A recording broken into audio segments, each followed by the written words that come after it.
I will just say this. I am thrilled. I am so thrilled to have Brendan McLeod and Adrian Glynn here with me today. Thank you so much for taking the time to chat. How are you? How's it going, Adrian?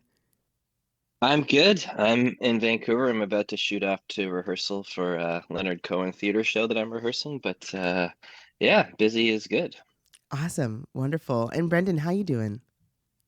I'm good. I have an 8-week-old, so I'm a different kind of busy, but equally fulfilling. Maybe not equally, but maybe even more fulfilling. I'll just one up Adrian. That's incredible. Congratulations. Oh, 8 weeks. So thanks. you're like fully in the trenches of new parenthood. How's Yeah, that yeah, going? yeah. It's been great. I mean, I think we're blessed with. I mean, everybody says that, but I think we're blessed with a chill baby. So we'll take it, and I'm sure she will make me regret those words in like 2 weeks when she turns into be a monster. So right now I'll enjoy it when she's not. That's so fantastic. Okay, so I have so many questions for you, but one of my questions is, being an East fangirl, I've had the honor of watching your band evolve like over the last 23 years, back to when the band was like in its infancy, playing at places like El Cocal on Commercial Drive, when Mark Berube was in the band. And you've done some pretty incredible things as a formidable group of four people. You've toured with some amazing people. You've written a collection of music and turned it into this epic theater show. Your band is ambitious and successful. What is your secret? Maybe Brendan, you can talk about how does the band work so well, and why does the band work so well? Yeah, thank you for saying we're successful. I will tell my mom that you said that. I think that we are friends. So, Mm. you mentioned Mark Brube. So, like, he was in the band and we're friends. We're still friends. Like, he lives in Berlin now, but when we go to Berlin, the band always hangs out with him. And, Adrian and I have been writing songs together now since 2010 yeah, 2010 maybe.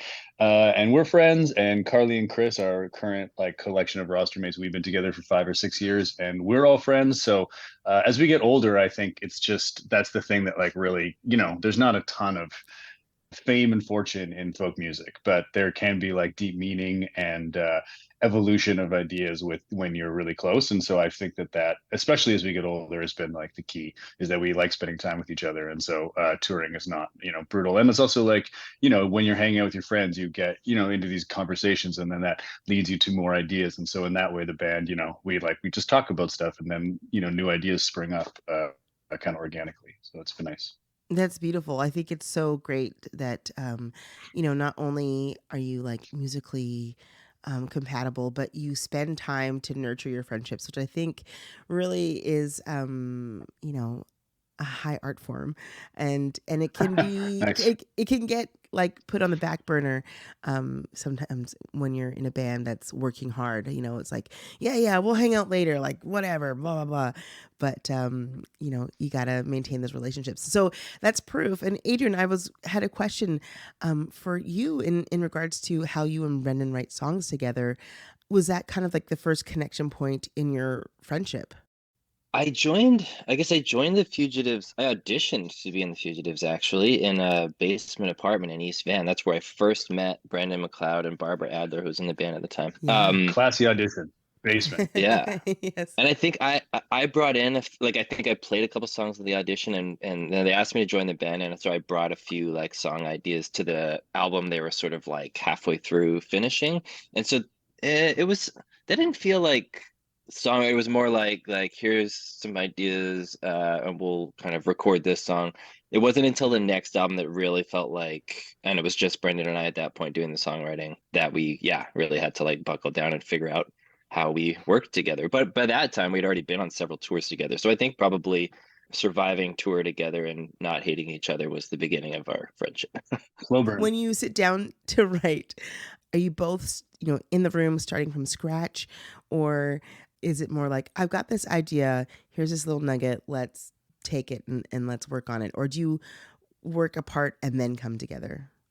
Yeah, definitely the latter. I don't think we've Mm. ever just sat in a room together with nothing and created something. Like there's always someone's always bringing something, or because Brendan lives in Toronto and I live in Vancouver, we do some long distance writing. But yeah, and so like sometimes Brendan will bring a song that's like 80-90% done, and I'll just kind of like mess with it a bit, or vice versa. Or sometimes it's very, very 50-50. I think some of the best, my favorite ones of ours are the ones that we like finished in a room together, like in person. Maybe that tells us we should actually write in person more together, but yeah. Yeah, I mean, I lose track. It's kind of like this process that, you know, again, it's like sometimes I'm like the genesis of a song, I don't even remember where it comes from anymore. And you know, we might have started in a room but ended it separately, or vice versa. So Well, you've got a great formula that seems to really, really work. And with Carly and Chris in the band, like, they're two of my favorite musicians and humans, really. They're such great people.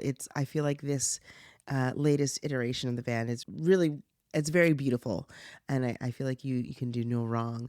What is next, Brendan, for the band? Can you give us like any little hints, any little nuggets? What's happening? in April, we're putting up our like biggest theater show. So it's kind of a collab with Arts Umbrella, Ballet BC, Massey Theater, New West. So we're doing our Ridge Theater show, which was our World War I Mm-hmm.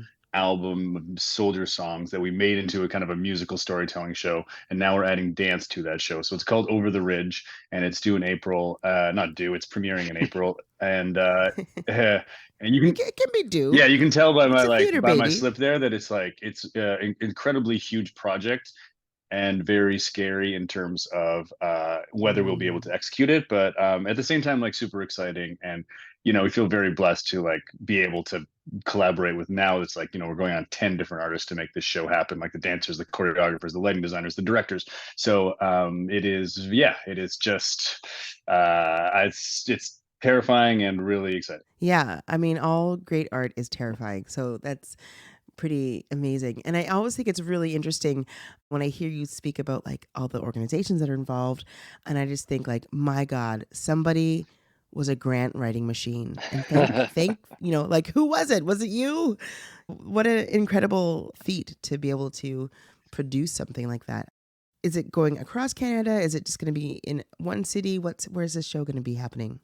So far, it's just at the Massey in New Westminster, so that's where yeah, Beautiful. it's going to premiere there, and then we'll see. Hopefully, it'll have some kind of life after that. Great. Well, I can't wait to see it. Yeah, that's the thing you have to learn. Like, you know, we have to learn how to like promote a dance show now and like to tour a dance show. So it's a whole other another learning curve that'll take 20 years to master. So Definitely. It's interesting. It's like all the arts communities have like a slightly different calendar and book yeah, this many years in advance. So it's like, it's interesting to try to navigate, and how to sort of straddle both worlds. That's very cool. I'm super excited. Adrian, can you tell us, you know, I've seen the band many times. What do you love about performing live as the Fugitives? Oh, that's a great question. I think back to like when I used to do a lot of like completely solo shows, like only me on stage, and how like kind of scary that was, and I sort of enjoyed it, but I also stressed the hell out of me. But with the Fugitives, what I really love is that we're so loose on stage, like when we're really clicking and when the audience is really good, we're just so silly, making up stories, just totally in the moment. Um, and then and then we can like jump into these 4-part harmonies and stuff that just feel great to sing with everybody. And so yeah, I think it's just that sort of camaraderie on stage of not quite knowing like who's gonna say what and where the night's gonna go. Like that's always just really exciting, and it usually ends up pretty well. Not always, but usually ends up in a good place. That's great. Yeah, can't always have it all. Brendan, I'm really curious. So, your album came out here at the station. It was like, okay, awesome. No help coming. And I was like, wait a second. I'm having many feelings. One looking at this title. And I was like, is it like a bad thing? Is it a good thing?